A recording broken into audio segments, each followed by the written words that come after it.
بسم الله الرحمن الرحيم وقالوا اتخذ الله ولدا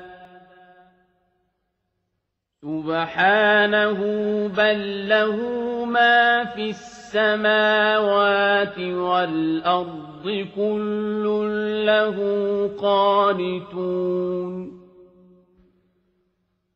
بديع السماوات والأرض وإذا قضى أمرا فإنما يقول له كن فيكون. أعوذ بالله السميع العليم من الشيطان الرجيم. بسم الله الرحمن الرحيم. الحمد لله رب العالمين وبه نستعين وصلى الله على محمد وآله الطاهرين وعلى الله عليهم أجمعين من الآن إلى قيام يوم الدين آمين رب العالمين. قال الله العظيم في كتاب الحكيم بعد أعوذ بالله السميع العليم من الشيطان الرجيم بسم الله الرحمن الرحيم وقالوا اتخذ الله ولدا سبحانه بل له ما في السماوات والأرض كل له قانتون بديع السماوات والأرض وإذا قال أمرا فإنما يقول له كن فيكون. صدق الله العلي العظيم. Allah subhanahu wa ta'ala nous dit, ils dirent, Allah a adopté un fils. Pureté et transcendance à lui. Ce qui est dans les cieux et sur la terre lui appartient. Tous lui obéissent. Créateur absolu des cieux et de la terre, lorsqu'il décrète une chose, il dit soit et elle est. Allah subhanahu wa ta'ala, là nous sommes dans le tafsir, Allah subhanahu wa ta'ala nous dit cela dans la sourate al-Baqarah, le verset 116 et 117. Donc je continue le tafsir, comme je vous ai dit précédemment, pendant un long moment maintenant, nous n'utiliserons pas le tafsir de Imam Al-Askari parce que tout simplement, le tafsir ne traite pas de ces versets-là. Donc je vais commencer à vous citer le tafsir du Mufassir qui ça va. Là, encore une fois, il ramène quelque chose quand même. Et après, je vous ramènerai quelques hadiths ou discours de l'imam Ali alayhi salam pour compléter un peu le sujet, Inch'Allah. Donc que dit le Mufassir? Superstition des Juifs, des chrétiens et des idolâtres. Les chrétiens acceptent la conception superstitieuse selon laquelle Allah a un enfant. Un groupe de Juifs et les mécréants croient aussi que Allah a choisi un enfant. Dans le verset 30 de la sourate Tawbah, nous lisons: les Juifs ont dit Ozaïr est fils d'Allah. Les chrétiens ont dit le Messie est le fils d'Allah.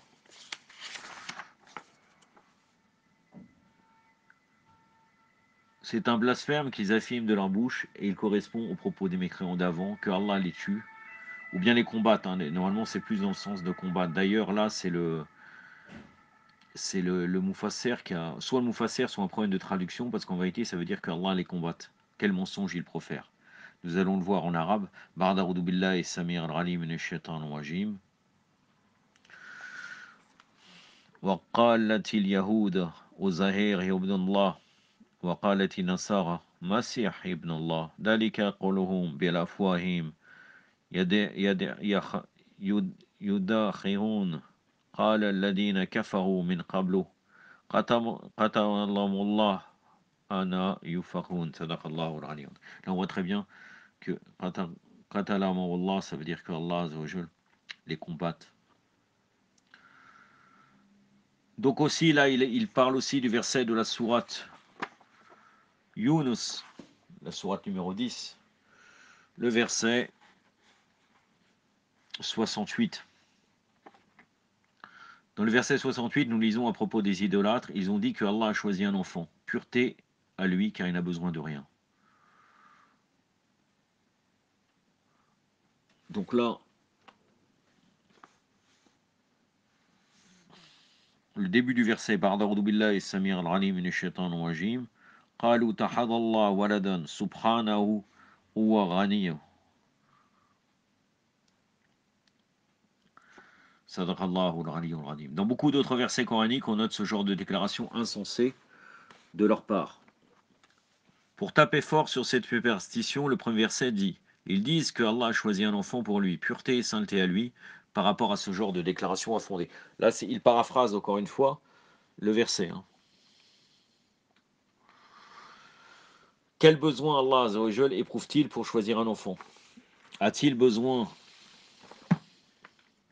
de quelque chose? Est-il limité? A-t-il besoin d'aide? A-t-il besoin de maintenir une descendance? Donc là encore une fois, le verset coranique: ce qui se trouve dans les cieux et sur la terre lui appartient. Et tous s'inclinent devant lui, par signe d'humilité bien entendu. Non seulement il est le propriétaire de tout ce qui existe dans l'univers, il est également l'initiateur et le concepteur des cieux et de la terre. Il fait venir les choses à l'existence sans avoir conçu un plan au départ, sans avoir besoin de la matière première. Comment a-t-il besoin d'un enfant alors qu'il suffise qu'il dise soit pour que la chose sur laquelle sa volonté s'applique vienne immédiatement?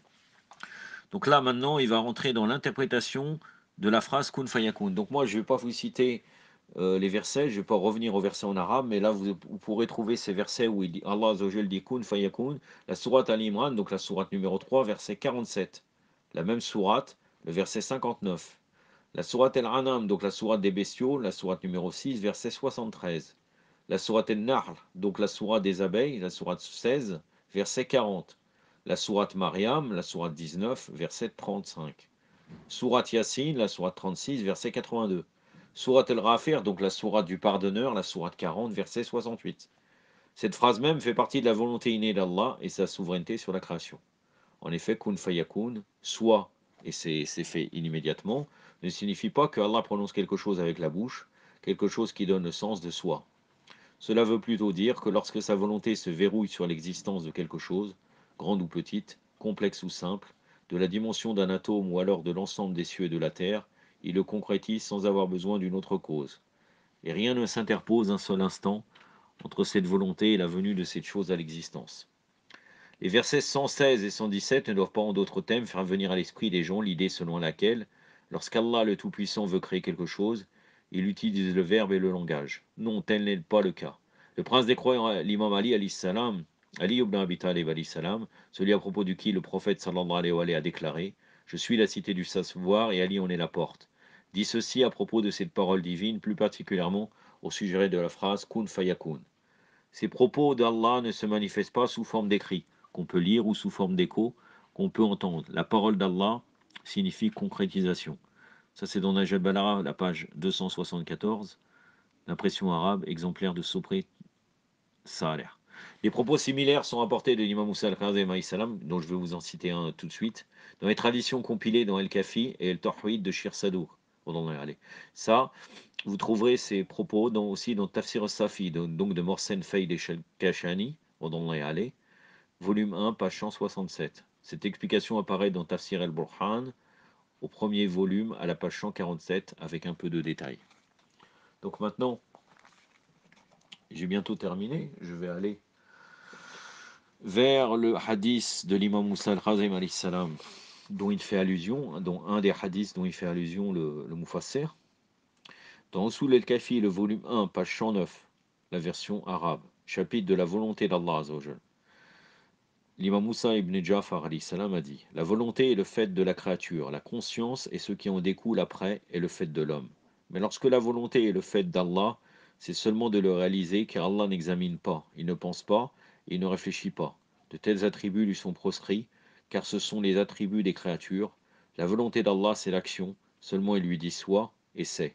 Sans expression ni verbe, sans pensée ni réflexion, et sans le comment, car Allah n'est pas qualifié par comment.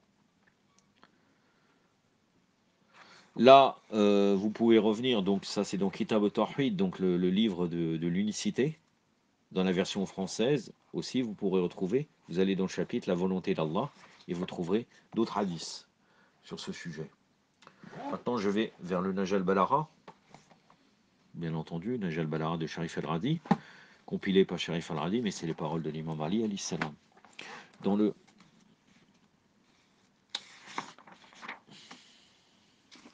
Je pense que je ne suis pas dans le... Oui, je vais aller vers le khutbah qu'on appelle khutbah el-Ashba, donc le sermon des squelettes. ce sermon numéro 91.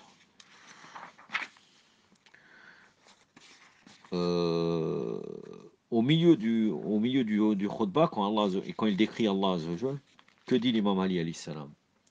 Il a inventé la création sans exemple à suivre et sans modèle préparé par un créateur connu qui existait avant lui.